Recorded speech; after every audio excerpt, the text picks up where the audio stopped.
Welcome back. The question is that an electron of mass m with an initial velocity v is equal to v naught I, where v naught is greater than 0, enters an electric field E is equal to minus E naught I, where E naught is constant that is greater than 0 at t is equal to 0. If lambda naught is its de Broglie wavelength initially, then its de Broglie wavelength at time t will be.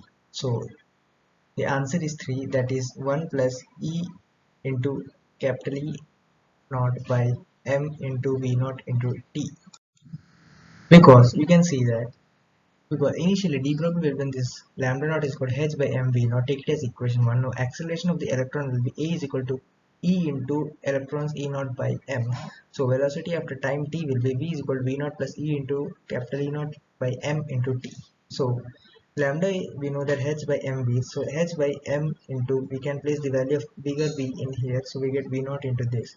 So by taking this equal we get equation 2. So by dividing equation 1 this one by equation 2 we get that lambda naught divided by 1 plus e naught by m v naught t.